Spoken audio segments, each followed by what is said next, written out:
Dinda, saya salah satu mahasiswa STKIP PGRI Pacitan di Prodi Pendidikan Guru Sekolah Dasar. Nah, teman-teman, di sini tentunya kalau mahasiswa itu tidak jauh nih dari salah satu tempat tinggal. Contohnya teman-teman yang hidupnya di perantauan, tentunya tinggalnya di kos. Nah, di sini aku akan memberikan salah satu tips untuk anak kos. Tipsnya apa sih? Tipsnya yaitu tips hemat untuk anak kos. Tentunya kalau kita nih sebagai anak kos ini pasti memiliki pengeluaran yang sangat banyak. Tentunya tentang keuangan. Gimana sih kita caranya membagi keuangan untuk biaya kuliah, untuk kehidupan di kos. Nah, di sini saya akan memberikan tips untuk hemat di anak kos. Di kos memang penuh warna, tak jarang tentang keuangan. Nah, di sini hemat bukan berarti kita boros atau kita miskin terhadap keuangan, tapi gimana sih cara kita mengelola keuangan di kos itu?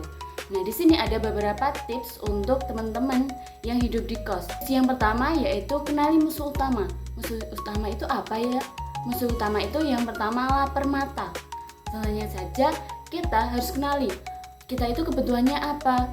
Kalau cuma saja kita pengen jajan ini, pengen itu, kita prioritaskan terlebih dahulu mana sih yang lebih utama, mana yang kebutuhan yang penting daripada hal-hal yang membuat kita lapar mata. Dengan lapar mata biasanya kita sering tergoda dengan makanan-makanan yang lebih menarik di luar sana. Tapi kita usahakan dulu kita masak di kos, karena dengan masak kita itu lebih hemat dan lebih meminimalisir biaya yang kita keluarkan, yaitu transportasi cerdas.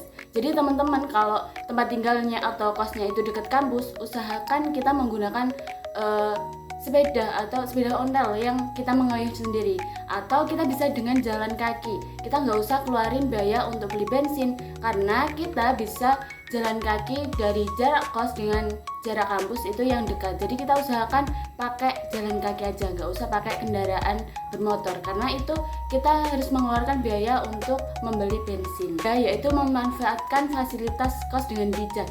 Contohnya saja nih, kalau teman-teman di kosnya itu biaya listrik, biaya air itu masih membayar sendiri, tidak include di dalam bayar kos, teman-teman harus bijak menggunakannya.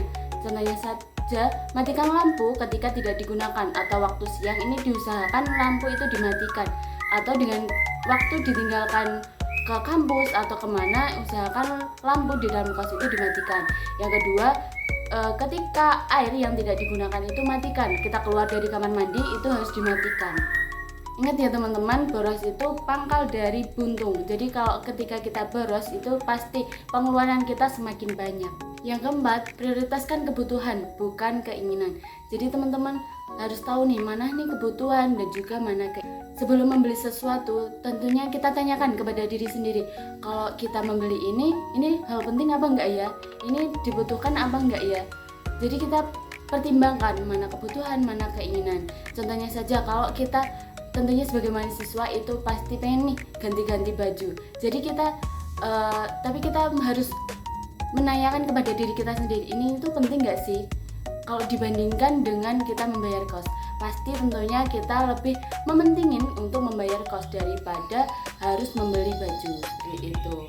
Kita harus memprioritaskan mana yang penting dan juga mana yang tidak terlalu mendesak.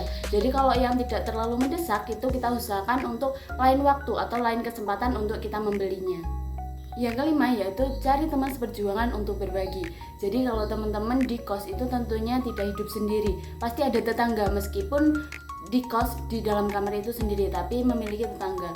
Tentunya kalau kita berbagi dengan teman-teman, contohnya saja berbagi bukan berarti kayak bahan makannya itu harus berbagi, tapi kayak alat masak kita gunakan bersama-sama, tidak hanya satu alat untuk satu orang. Tentunya kalau satu alat itu bisa berbagi dengan teman-teman yang lain, sehingga kalau kita berbagi dengan teman-teman yang lain nih, kalau tentang alat masak itu bisa digunakan berkali-kali. Jadi kita tidak perlu untuk membeli sendiri-sendiri. Bisa jadi kalau teman-teman kalau memiliki teman seperjuangan di dalam kos itu pasti memiliki alat atau bahan itu berbagi. Jadi kita patungan untuk membelinya, tidak membeli sendiri. Nah, itu tadi beberapa tips untuk anak kos.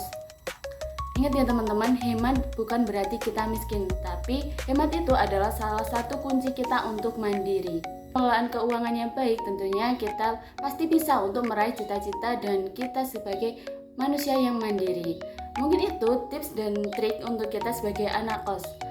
Semoga tips sederhana ini dapat bermanfaat. Marilah kita menjadi anak kos yang mandiri dan juga cerdas mengelola keuangan.